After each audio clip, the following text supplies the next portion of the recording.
الحمد لله رب العالمين والعاقبة للمتقين والصلاة والسلام على من كان نبيا وآدم بين الماء والطين. قال الله تبارك وتعالى في القرآن المجيد والفرقان الحميد: يا أيها الذين آمنوا أطيعوا الله وأطيعوا رسوله وأولي الأمر منكم. صدق الله العظيم، صدق صادق المصدوق، عليه الصلاة والتسليم. إن الله وملائكته يصلون على النبي يا أيها الذين آمنوا صلوا عليه وسلموا تسليما. اللهم صل على سيدنا مولانا محمد جد الحسن والحسين وعلى آله وأصحابه وأهل بيته وذرياته وبارك وسلم صلاة دائما كثيرا كثيرا كثيرا. امام اعظم کانفرنس کا انعقاد ہے اور میری دوسری مرتبہ یہاں حیدرآباد کی سرزمین پر حاضری ہے. اس حوالے سے آج سے تقریباً 3 سال ہو گئے غالباً.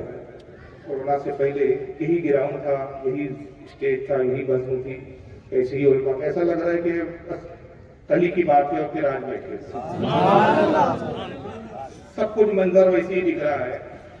اور یہ 3 یا 4 سال کا تھا، ایگزیکٹ تو نہیں پتا، غالباً 2.5 سال تو کورونا میں گزرے. تو اتنے تیزی سے یہ سال گزرے کہ احساس ہی نہیں ہوا. ہمارے یہ احباب کی کرم فرمائی ہے کہ اس سال بھی امام اعظم ابو حنیفہ کانفرنس میں مجھے یہاں پر آنے کی سعادت عطا کی اور یہ سعادت بخشی کہ آپ کے روبرو میں امام اعظم ابو حنیفہ رضی اللہ تعالیٰ عنہ کے حوالے سے کچھ گفتگو کروں اور بارگاہ امام میں ایک غلام ہونے کی حیثیت سے، ان کا ایک مقلد ہونے کی حیثیت سے خراج عقیدت اور خراج تحسین پیش کروں. اس سے قبل آپ بہت ہی بہترین خطابات سماعت فرما چکے ہیں اور غالباً میرا یہ آخری خطاب ہے. اس کے بعد صلاۃ و سلام پر جلسے کا اختتام ہوگا. اس سے قبل ہمارے خطیب اہل حضرت کا امام اعظم کی فقاہت پر وہ گفتگو کر رہے تھے. میں نے بھی ذہن میں یہ ایک خیال کیا اور ذہن میں ایک عنوان تیار کیا کہ میں بھی امام اعظم کی فقاہت کو لے کر ہی گفتگو کروں. یا دوسرے لفظوں میں اگر وہ تقریر کی تمہید ہے تو میری تقریر کچھ اس کا خلاصہ ہوگی. دیکھیے، دین میں کچھ درجے ہوتے ہیں، سب جانتے ہیں آپ.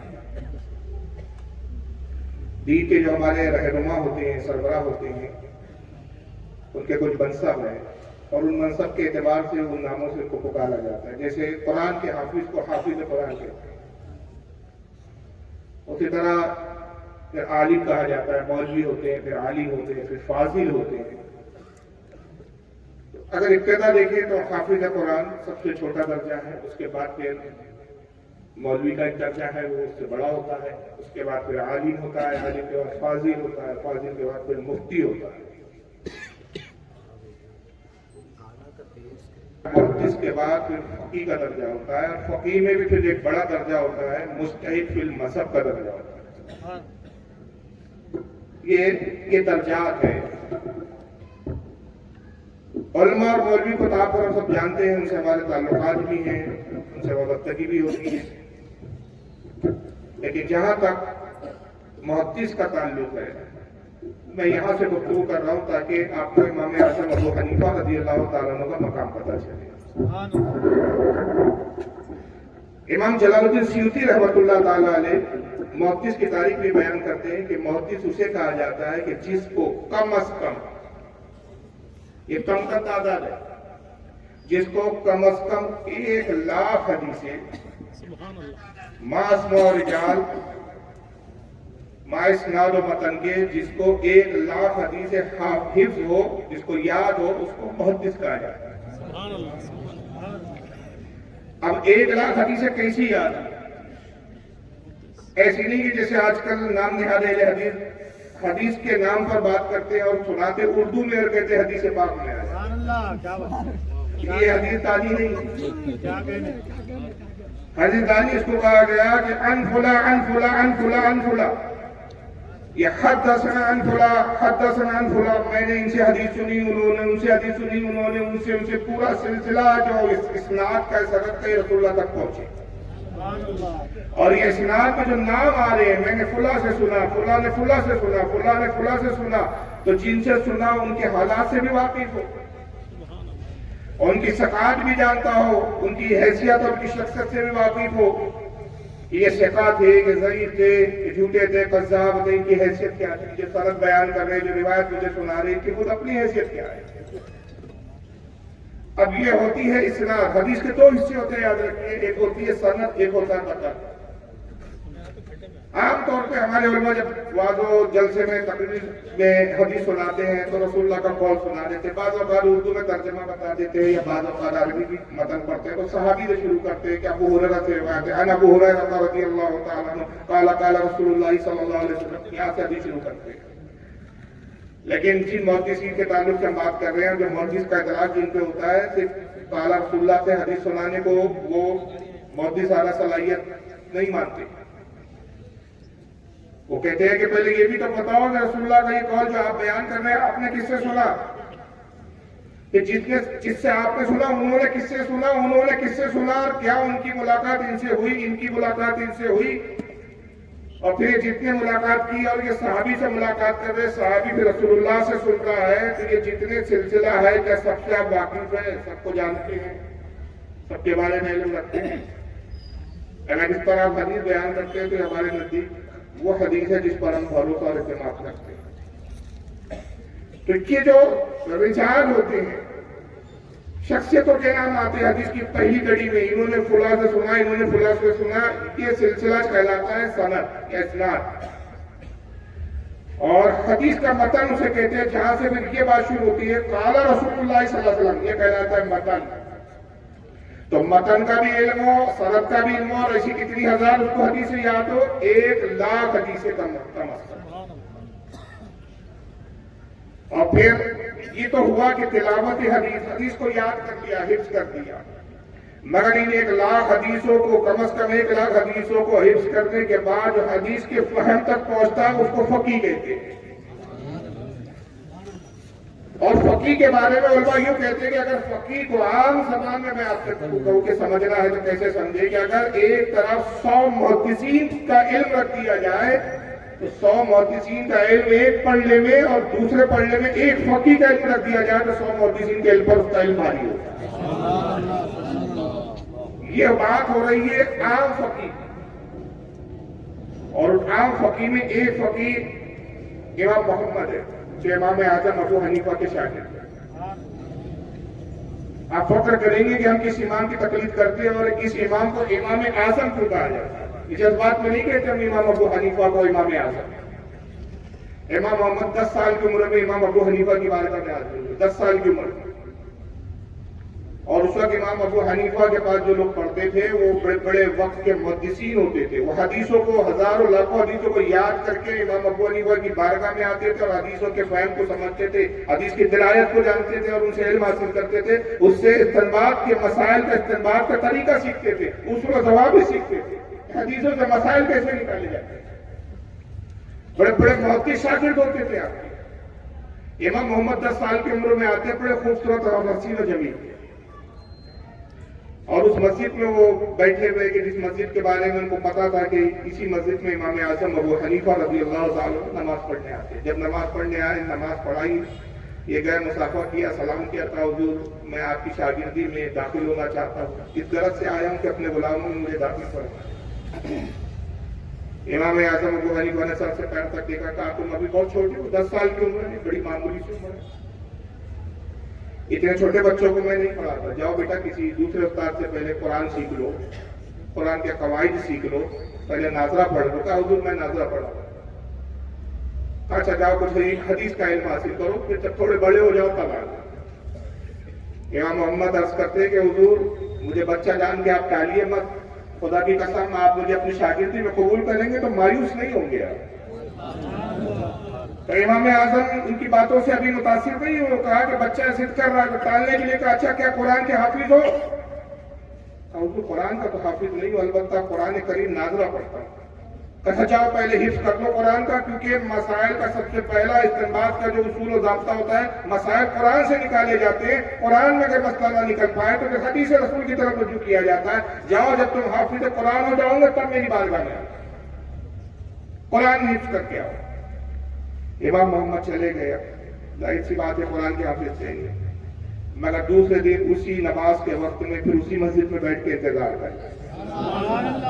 امام اعظم کی رائے کا بیٹا تم گئے نہیں؟ کہا حضور آپ نے جو کہا میں نے وہ شرط پوری کر لی، میں قرآن کا حافظ بن کر آ گیا۔ قرآن کے حافظ کیسے؟ ایک دن میں کہا حضور آپ نے کہا بس کل سے میں نے پڑھنا شروع کیا، رات تک قرآن ختم کیا اور اللہ کے فضل سے پورے قرآن کا حافظ ہو گیا۔ اب آپ جہاں سے چاہے جس آیت سے چاہے پوچھیں۔ اس شاگردوں کا حال ہے۔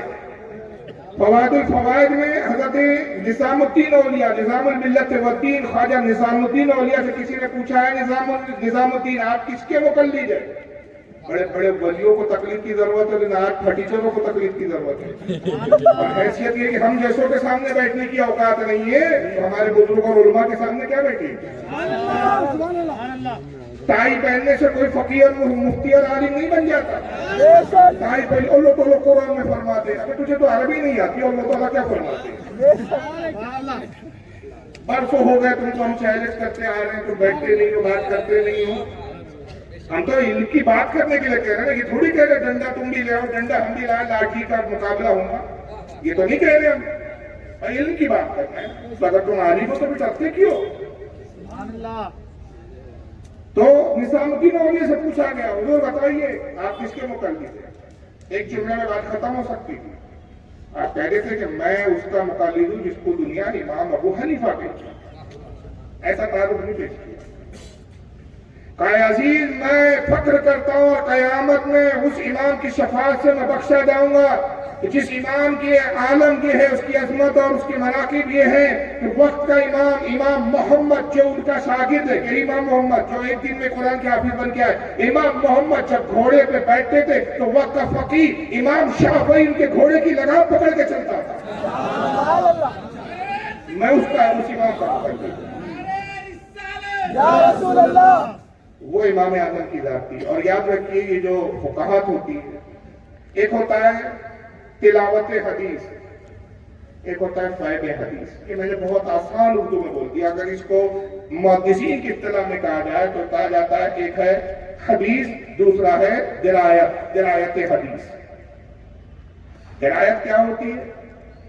حدیث تو آپ اور ہم بھی پڑھتے ہیں، مجھ سے قبل حضرت علامہ سید ضیاء الدین صاحب قبلہ نے ایک مثال بھی دی تھی کھیتی کے پانی والی۔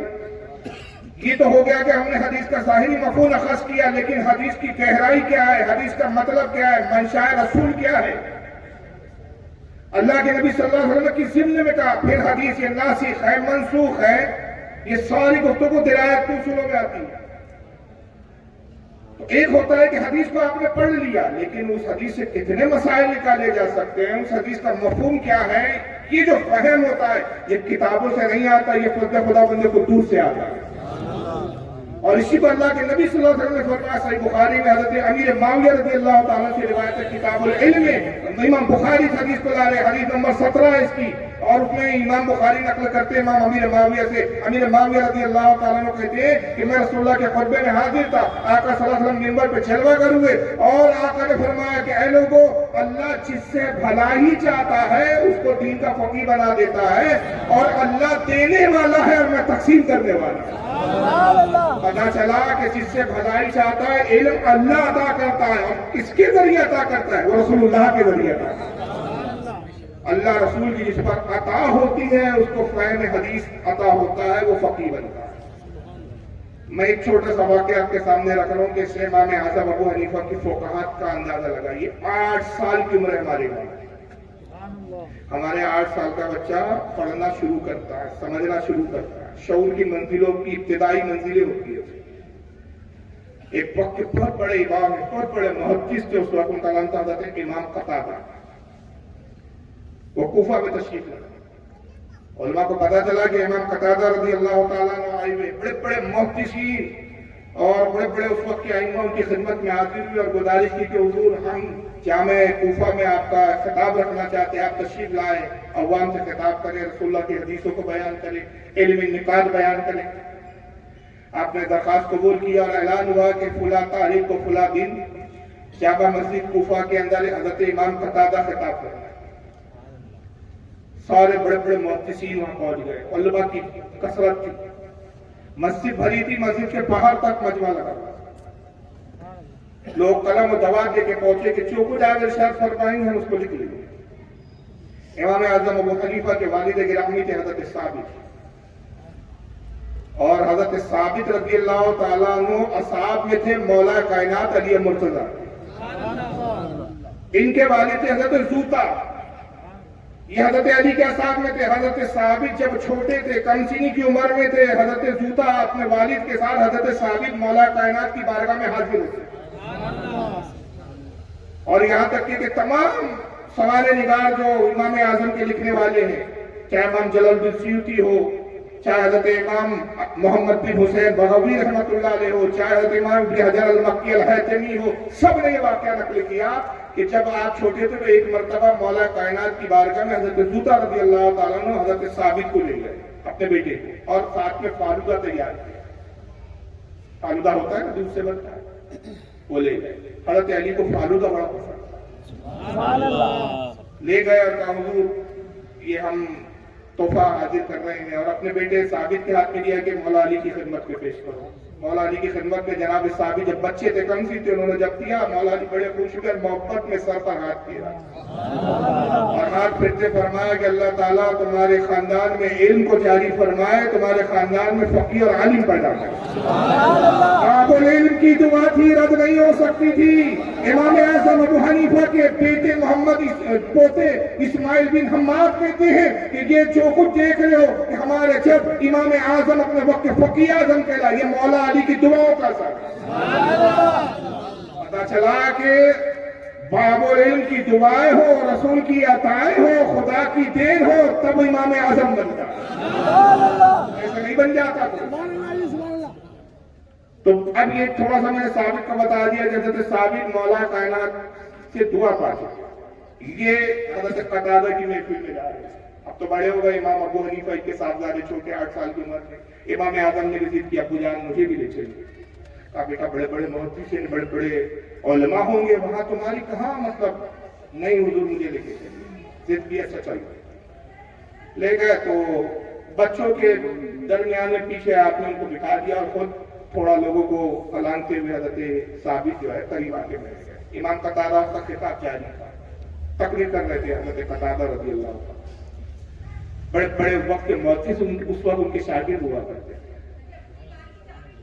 جب تقریر شباب پر پہنچی اور لوگوں نے نعرے لگانے شروع کیے، داد دینی شروع کی، حضرت قتادہ جوش میں آئے اور جوش کے عالم میں انہوں نے بہت بڑا دعویٰ کر دیا اور کہہ دیا یا ایھا الناس سلونی عن ای شیء، اے لوگوں پوچھو مجھ سے، تم جس چیز کے بارے میں سوال کرو گے میں اس کا جواب تمہیں دے دوں۔ سارے محدثین نے سر جھکا دیا۔ سر جھکانے کا مطلب یہ تھا کہ آپ کا دعویٰ بچا ہے، آپ علم کے اس مقام پر، اس چوٹی پر ہے کہ یقیناً آپ ہر چیز جانتے ہیں، آپ سے جو سوال پوچھا جائے گا آپ جواب دیں گے۔ مگر 8 سال کے دھرنے سے امام ابو حنیفہ کو یہ انداز پسند نہیں آیا۔ یہ دعویٰ تو مولا علی نے کیا تھا، سلونی پوچھو مجھ سے، علی کے بعد یہ قتادہ دعویٰ کر رہے ہیں، یہ بڑا دعویٰ ہے، یہ تو اسی زیب دیتا ہے جو باب العلم ہو۔ حضرت قتادہ کو یہ دعویٰ زیب نہیں دیتا، یہ ان کے ذہن میں امام ابو حنیفہ کیا ہے، دیکھا یہ کوئی سوال پوچھ ہی نہیں رہا، سب نے گویا کہ ان کی بات کی تصدیق کر لی، تسلیم کر لیا، سرنڈر ہو گئے سب کے سب۔ آپ کھڑے ہوئے اور وہاں زور سے پکارتے حضور میرا ایک سوال ہے۔ دیکھیے سوال تیار کر کے نہیں لایا گیا تھا، انہیں نہیں پتا تھا امام ابو حنیفہ کو کہ مجلس میں یہ بھی معاملہ آئے گا کہ اعلان کیا جائے گا، دعویٰ کیا جائے گا، تو پہلے سے کچھ سوال تیار کرو، فعل بدیع سوال ہے، تو جو فعل بدیع سوال بنا سکتا ہے تو فعل بدیع جواب دینے پہ اللہ تعالیٰ نے کتنی قدرت دی ہو۔ کہا کہ میرا سوال ہے، لوگوں نے دیکھا کہ ایک بچہ کا، ایک بچے بیٹھ گیا، ظاہر ہے اس مجلس میں ایک بچہ کھڑے ہو کے کہا غصے کا فاروق صاحب کو پوچھنا ہے تو سبھی کہیں بیٹھ جاؤ، بچے ہو تو لوگوں نے کہا بیٹھ جاؤ، لیکن حضرت قتادہ کہتے ہیں کہ اس بچے کو قریب آ گئے، راستہ دیا گیا، حضرت امام ابو حنیفہ آتے ہیں،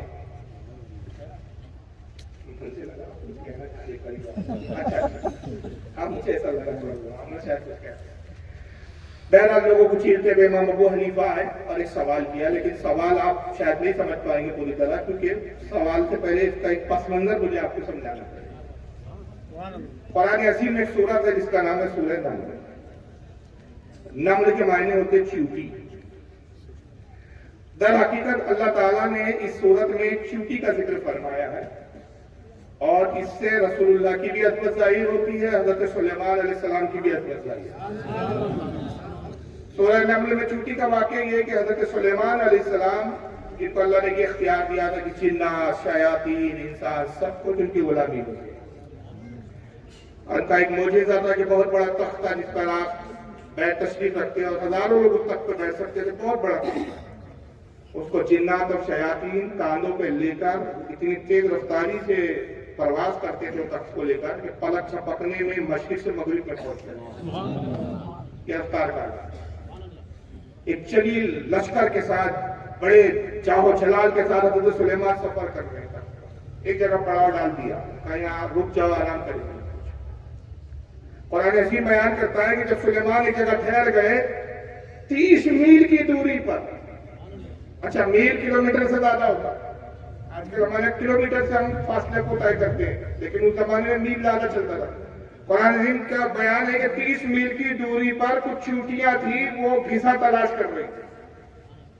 تو ان چوٹیوں میں جب چوٹی کی جو راجا تھی یا رانی تھی، وہ اپنی چوٹیوں سے کہتی ہے کہ سب کے سب بل میں چلی جاؤ، اس لیے کہ سلیمان کا لشکر آنے والا ہے، کہیں ایسا نہ ہو کہ کچل دی جاؤ اور ماری جاؤ۔ قرآن کہتا ہے کہ ہمارے نبی سلیمان نے 30 میل کی دوری پر اس چوٹی کی اس گفتگو کو سن لیا، اور سلیمان مسکرا پڑے اس کی گفتگو۔ ایک طبقہ ایسا ہے ہمارے یہاں جو اب تک یہی اٹکا ہوا ہے کہ رسول کو دیوار کے پیچھے کہتے ہیں۔ ایک فرضی کہانی پر ایک فلم بنی تھی، ایک زمانے میں بہت چلی تھی، میں مثال دے رہا ہوں، میں دیکھنا نہیں چاہیے ویسے، لیکن میرے خیال سے ایسا شاید کوئی مجمع میں بیٹھا ہو جس نے فلم نہ دیکھی ہو، بوڑھے جوان سب نے۔ وہ تھا مغل اعظم، انارکلی کو اس نے دیوار میں چلوا دیا جاتا ہے، جانتے ہیں نا، بڑی چلی تھی وہ فلم دلیپ کمار کی تھی۔ حالانکہ وہ انارکلی نام کی کوئی تاریخ میں کوئی کردار رہی نہیں، پہلے بتا دوں فرضی کہانی ہے، لیکن وہ طرح سے اس کو فلموں میں فلمایا گیا اور لوگوں کے ذہن پہ انارکلی ایسی چھا گئی کہ لوگ اس کو تاریخ کا حصہ سمجھتے ہیں۔ انارکلی نام کا کوئی کردار کبھی پیدا ہوا ہی، جہانگیر کی کسی انارکلی نام سے کسی کنیز سے کوئی محبت ہوئی، لیکن بہرحال سب جانتے ہیں کہ انارکلی کو اکبر نے دیوار میں چلوا دیا تھا۔ بار بار جب یہ بولتا ہے نا دیوار کے پیچھے کا علم نہیں، دیوار کے پیچھے کا علم، مجھے لگتا ہے انارکلی کی اولاد تو نہیں ہے، اس کو دیوار سے بڑی محبت ہے۔ ارے کمبخت، تم نبی کے علم پر سوالیہ نشان لگا رہا ہے، یہاں قرآن ہے، حدیث نہیں ہے کہ صحیح بول دے۔ سلیمان جو نبی کے ہمارے آقا کے غلام ہے، 30 میل کی دوری پر چوٹی کی گفتگو کو سن سکتے ہیں، تو ہمارے آقا ہماری گفتگو نہیں سنتے؟ تو اعلیٰ حضرت کہتے فریاد جو کرے امتی حال زار ممکن نہیں کہ خیر بشر کو خبر۔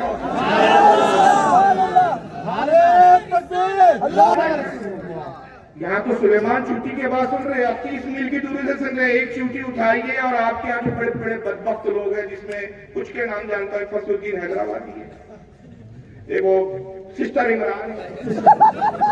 ہاں بھائی میں ان کو برادر نہیں بول سکتا کیونکہ ہم مردوں کے سامنے تو آتے نہیں، پر دلیل ہے، ان کے پاس چوٹی لے جائیے اور کہتے ہیں رسول کے علم پہ بعد میں بات کرنا، یہ چوٹی کو آپ کے کان کے پاس رکھ دیتے، ذرا بتاؤ کیا کہیں گے؟ چوٹی کی آوازیں نہیں سنی آج تک کسی نے، آپ نے ہم نے سنی بھائی؟ اتنی چھوٹی سی مخلوق ہے، اتنا چھوٹا سا کیڑا ہے، اس کی آواز کیا ہے آج جانتے نہیں، لیکن 30 میل کی دوری پر سلیمان علیہ السلام سن رہے ہیں۔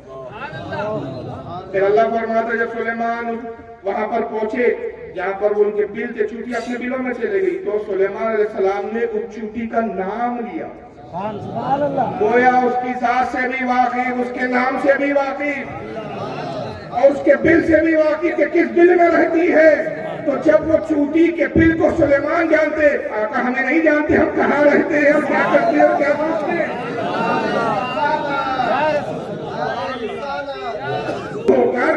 میرے نبی کے غلام ہو کر چوٹیوں کے مسکروں کو جانے، ہمارے مسکروں کو نہیں جانے۔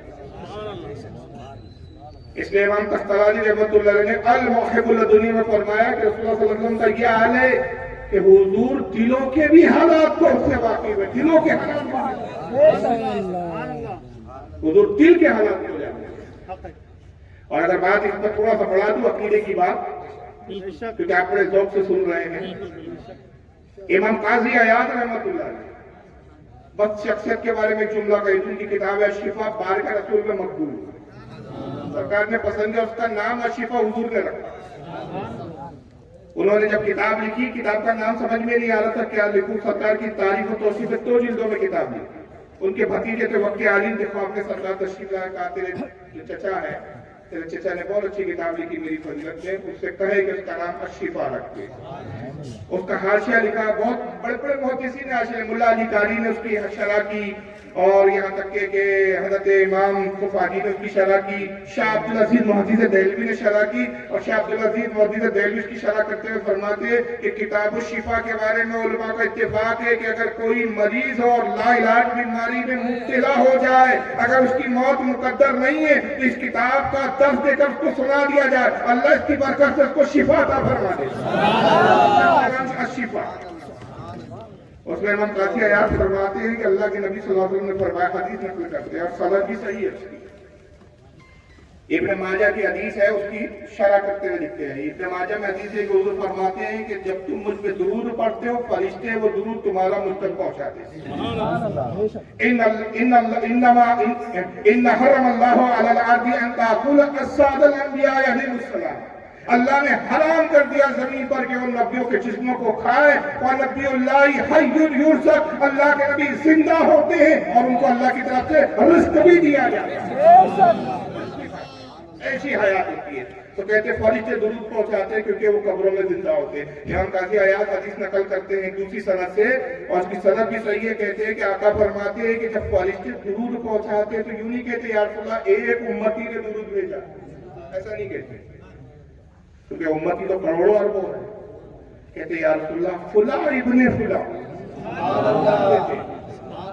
فلاں ابن فلاں نے ہندوستان ملک میں حیدرآباد کی سرزمین سے فلاں فلاں گراؤنڈ میں ایک مجلس میں بیٹھا ہوا ہے، یا رسول اللہ آپ پر درود بھیجا ہے۔ آقا کہتے ہیں اس کا ٹھکانہ بتاتے ہیں، اس کا ملک بتاتے ہیں، اس کا شہر بتاتے ہیں، اس کا نام بتاتے، اس کے باپ کا نام بتاتے، اور جب اس طرح سے تعارف میرے سامنے پیش کرتے، وہ امتی میری نگاہوں کے سامنے ہوتا ہے۔ آقا کہتے ہیں خدا کی قسم میں اپنے اس امتی کو ایسے پہچانتا ہوں جیسے باپ اپنے بیٹے کو پہچانتا ہے۔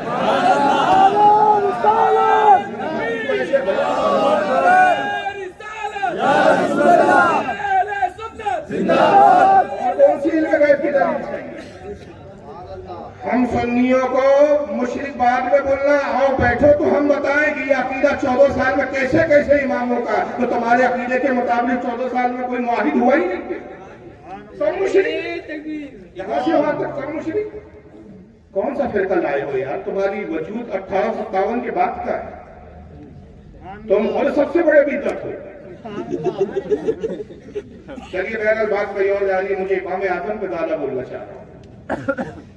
حضرت سلیمان کا چوٹی کا آواز دی، اس کا نام لیا، باہر السلام علیکم یا نبی، وعلیکم السلام، تو نے کیسے کہا کہ ہمارا لشکر کچل دے گا تمہیں، کیسے تمہیں توبہ کرا، سختی کے ساتھ کہا، چوٹی کیا پیارا جواب دیتی، کہتی ہے اللہ کے نبی آپ غصہ نہ فرمائیں، جلال نہ فرمائیں، آپ نبی ہے، آپ ہمارا خیال رکھیں گے، آپ کے لشکر میں ہر کوئی نبی تھوڑی ہے، آپ ہمیں جانتے ہیں پہچانتے ہیں۔ سلیمان علیہ السلام بہت خوش ہوئے، کہا تیرے جواب سے ہم بڑے خوش ہوئے، آج تیرے تمام چوٹی اور تیرے قبیلے کی جو ہے دعوت ہماری طرف سے، فرمایا ان کے جو ہے سوراخ ہے یا جو ان کے بیل ہے وہاں پر ان کو مٹھائیاں دے، مٹھائیاں دو، واقعہ ختم ہو گیا۔ ایک بات ذہن میں آ رہی ہے، کہہ دیتا ہوں، 30 میل کی دوری پر چوٹیاں گفتگو کر رہی ہیں، سن کون رہا ہے؟ بھائی وہ تو نبی ہے، سن لیا تو کیا تھا؟ چوٹی کو کیسے علم ہے کہ 30 میل کی دوری پر سلیمان ہے؟ تو نبی نہیں ہے نا، میرے خیال سے ولی بھی نہیں بول سکتے۔ بھائی سلیمان جان لے، میں کہتا 30 میل کی بات کیا ہے، وہ 300 میل کی دوری پر بھی ہوتی تو اللہ کے نبی سلیمان جان لیتے. کوئی بعید نہیں ہے کہ اللہ نے پاور دیا انبیاء اکرام کو، مگر یہ چونکہ تو نہ نبی ہے نہ ولی ہے، جانور ہے، کیڑا ہے، جاندار ہے، اس کو کیسے معلوم 30 میل کی دوری پر سلیمان علیہ السلام کا لشکر ہے اور یہی راستہ سے یہ بھی پتا 30 میل کی دوری پر گزرے گا بھی اسی راستے سے. کوئی راستہ بھی تو دوسرا ہو سکتا ہے. اتنا علم اس کے پاس کیسے؟ قرآن میں جس کا ذکر نہیں ہے، حدیث میں بھی میں نے تھوڑا تلاش کیا نہیں ملا. اب میں نے کہا کیا کروں یار، میں نے عشق کے وجدان کے ساتھ سرکار کی بارگاہ کی طرف رجوع کیا. رسول اللہ یہ ذہن میں بات آئی چوٹی کو کیسے معلوم؟ تو میرے آقا نے کہا غلام تو سمجھا نہیں، وہ واقعے میں ایک بات پہ غور کر. سلیمان علیہ السلام کو نبی جانتی ہے، اس نے کہا آپ نبی ہے، آپ تو ہمیں پہچانتے، لشکر میں ہر کوئی نبی نہیں، تو نبی کہنا نبی ماننا اس بات کی دلیل ہے کہ وہ سلیمان علیہ السلام پر ایمان لائی تھی. ایمان اور سلیمان کی محبت کا صلہ یہ ملا کہ اللہ نے بھی اسے اتنا علم عطا کر دیا کہ جب چوٹی محبت کرے نبی سے تو ایسا علم دے دیا جائے جو نبی کا شہزادہ ہو، نبی کی اولاد ہو، اس کو کیسا علم دیا جائے گا. تو اگر بغداد کی سرزمین پر میرے دوست کا نظر کو علم بلا اللہ جمع کر ضربی علی حکم اتصالی، میں اللہ کے تمام شہروں کو ایسے دیکھتا ہوں جیسے ہتھیلی میں رائی کا دانہ رکھا ہوں. تو کہتا چوٹی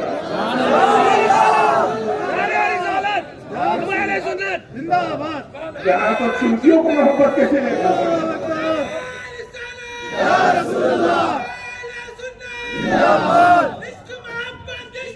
نہیں ماننے کے لیے تیار ہوں، اس کا کیا مانے گا؟ اگر ہم خوش عقیدہ اسی لیے کہ یہ فہم امام اعظم کی بارگاہ سے ہمیں بطور خیرات ملا کہ ہم قرآنوں پہ غور کرتے ہیں تو ہمیں علم غیب کے دلائل بھی ملتے ہیں، علم نبی کا نقل آتا ہے، اپنے انبیاء کی عظمتیں بھی نظر آتی ہیں.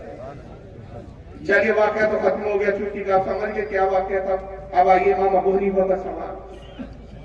حضور جو سورہ نمل میں چوٹی کا واقعہ، میرا سوال یہ کہ صرف یہ بتائیے کہ جس چوٹی نے حضرت سلیمان علیہ السلام سے گفتگو کی تھی وہ نر تھی کہ مادہ تھی؟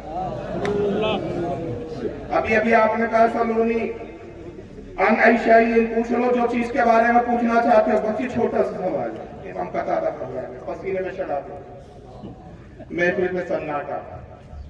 تو کچھ علماء نے یہ کہا کہ حضرت قتادہ کی کچھ عزت رہ جائے، لاج رہ جائے. انہوں نے کہا بچے یہ سوال فضول ہے. آپ نے کہا نہیں، اس کا جواب کیا.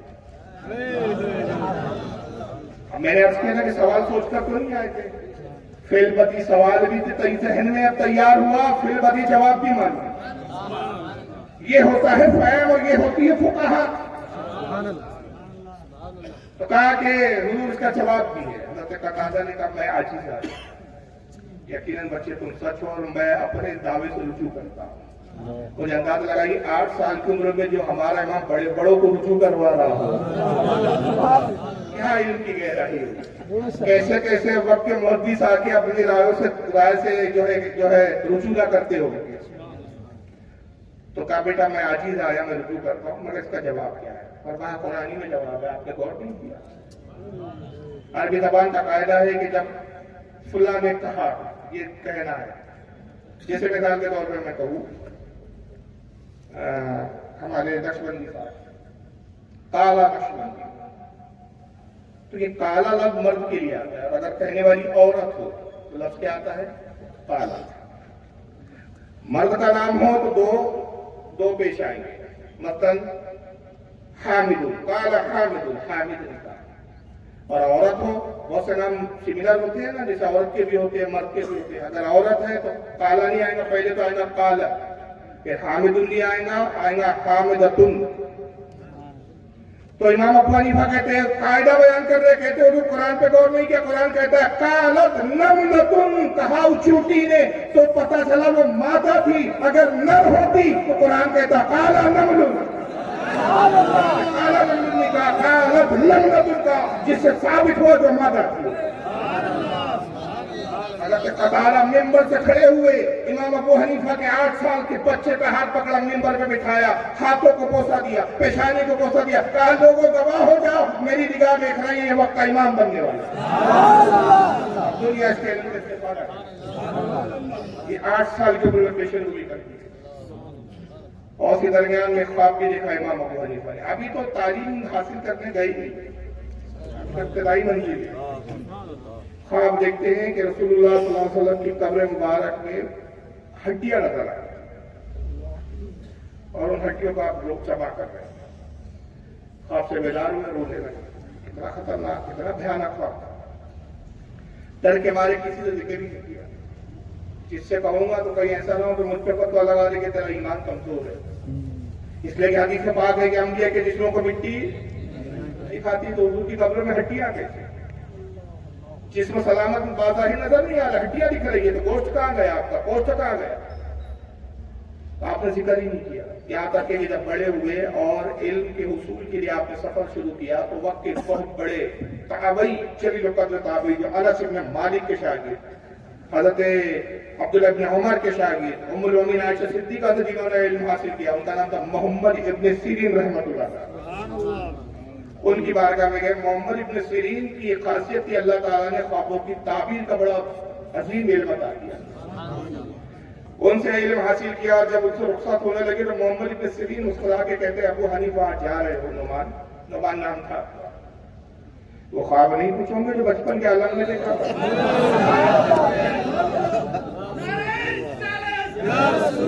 خواب کا ذکر نہیں کرو گے. آپ رونے لگے. استاد کو طرف آپ کو کیسے پتا؟ اللہ نے مجھے علم دیا, سرکار کے صدقے میں علم ملا. اے نعمان, اے ابو حنیفہ, خاموخواہ تم جو ہے پریشان ہو رہے تھے, وہ خواب بڑا مبارک ہے, اور اس کی تعبیر یہ ہے کہ رسول اللہ کے بکھرے ہوئے دین کو, اور جو سرکار پہ تہمتیں لگائی گئی, ان تہمتوں کو جدا کر کے بکھرے ہوئے دین کو تم جمع کر دو. اور آج جو دین آیا بالکل خالص امام اعظم ابو حنیفہ نے ہم تک پہنچا. پھر آپ کپڑوں کی تجارت کرنے لگے.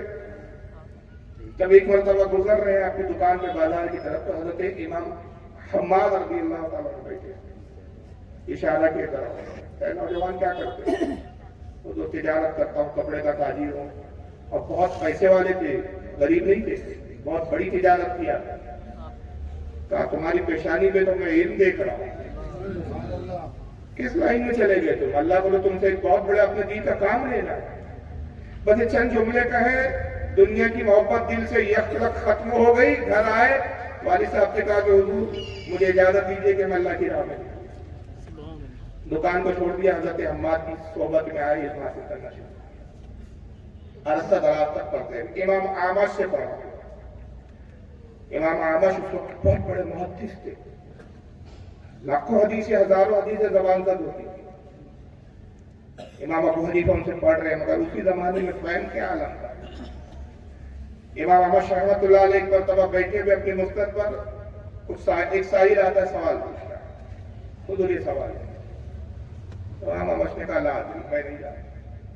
اچھا, ہمارے علم کی خاصیت ہوتی ہے, آج کے ناقبت اندیش مولویوں کی طرح نہیں ہوتے. کچھ بات اللہ ماشاء اللہ سب کو سب کی نہیں کہہ رہا ہوں میں, اکثر یہ بھی حال ہے کہ مسئلہ نہیں بھی معلوم تو کھینچتان کی دولت سے عقل کے دولت تھوڑا دوڑا کے بتا دیں گے. ائمہ کا یہ حال نہیں تھا. ائمہ کا یہ ہوتا تھا کہ نہیں معلوم تو صاف کہہ دیتے لا ادری. کیوں؟ ان کے پیش نظر رسول اللہ کی حدیث تھی, آقا نے فرمایا کہ جس کو علم ہو وہ اس کا اظہار کرے, اور جس چیز کے بارے میں اسے نہ معلوم ہو تو صاف کہہ دے لا ادری, میں نہیں جانتا. یہ کہنا بھی علم ہے, غلط نہیں ہے.